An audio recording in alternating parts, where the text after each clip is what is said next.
Hello guys, Assalamualaikum.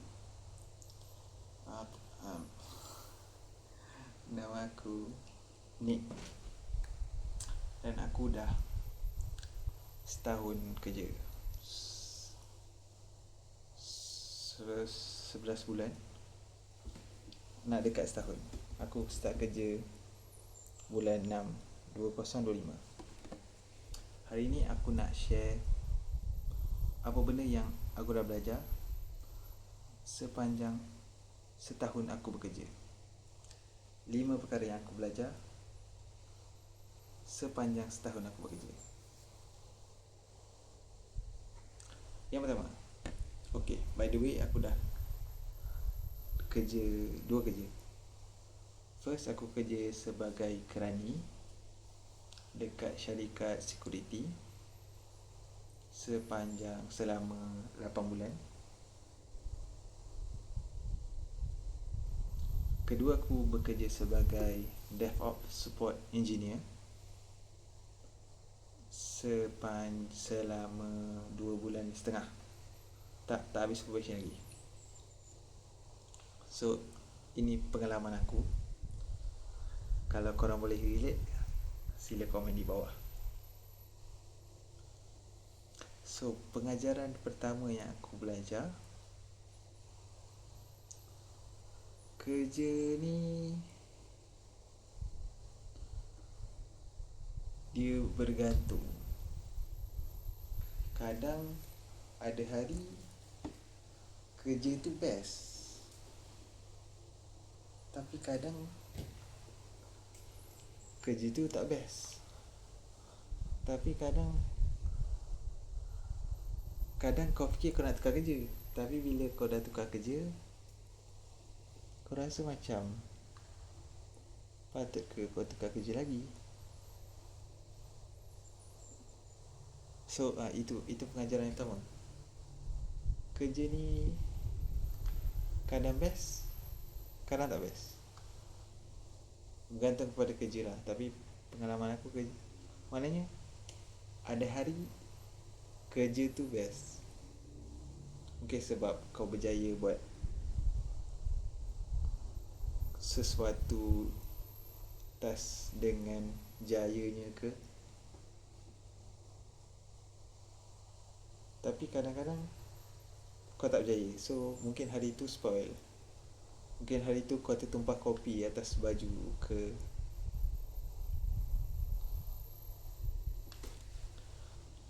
Kedua ialah lesson yang kedua, pengajaran yang kedua.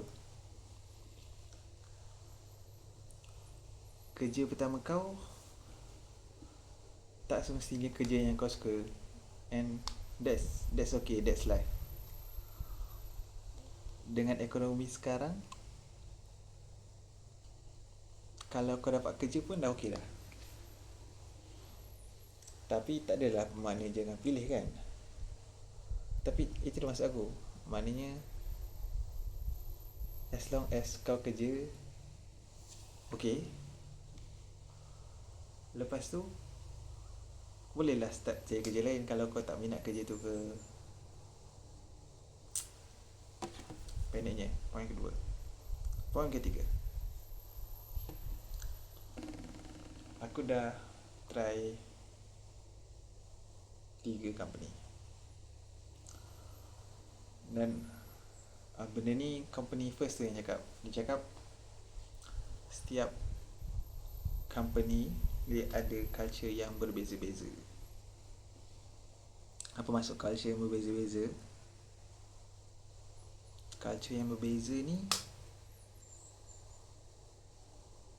contohnya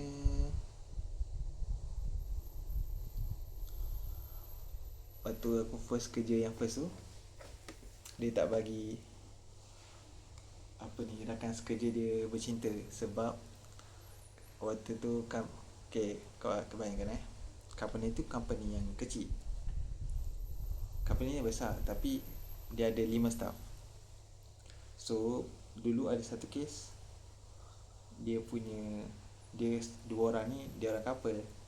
So bila bergaduh, jadinya huru-hara lah office tu. Sebab bila dia orang kerja sale ni, dia orang kena berkomunicate. So itu first company culture yang aku experience lah. Lepas tu company kedua aku bila 5.30 ada, bila sharp 5.30 semua orang akan balik. 5.30, 4.30 ke 5.30? 5 pukul 5 semua kemas balik, semua kemas back. Tapi ada company yang culture dia dah pukul 5 takkan ada orang balik. Bila ada orang bangun, bila tunggu bos balik, baru semua orang balik. Ada kot, tapi setakat ni aku tak pernah jumpa lagi lah.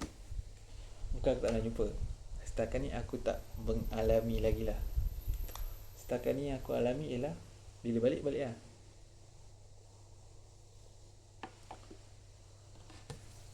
Poin yang keempat, bila kau cari company yang jaga kebajikan kau, yang ada, dia gaji tu penting, tapi selain gaji tu dia kena ada benefit lain juga, macam hospitalization ke, insurans ke, rawatan gigi ke. Ini standard kot, tapi dia bergantung kepada company lah.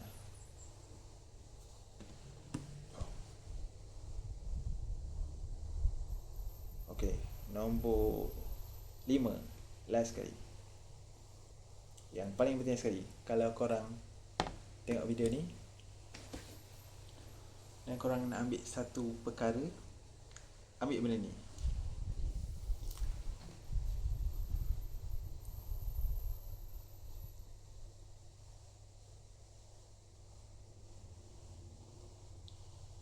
Ada banyak benda yang orang boleh buat untuk kita, tapi benda ni kau kena buat sendiri, iaitu jaga diri kau, jaga kesihatan, jaga kesihatan mental, jaga kesihatan fizikal. Kau boleh, yelah, orang boleh ingatkan kita untuk jaga kesihatan kan, tapi hakikatnya kau yang kena buat benda tu. Kau kena makan on time, kau kena jaga makan, kau kena minum air, kau kena bersenam. So basically, jaga diri sendiri lah. Sebab kau nak kerja untuk waktu yang lama, dan kalau kau tak jaga diri kau, nanti kau sakit.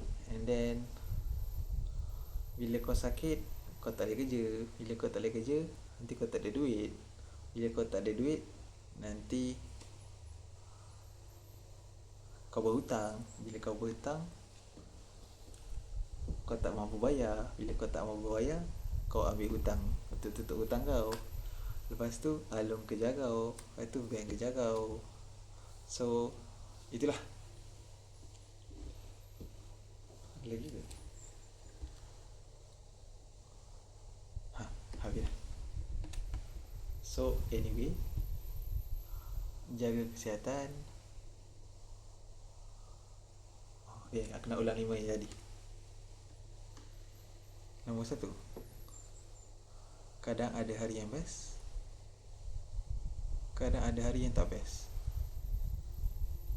Nombor 2, kerja first kau, kalau kau tak minat, kau tukar lah. Nombor 3,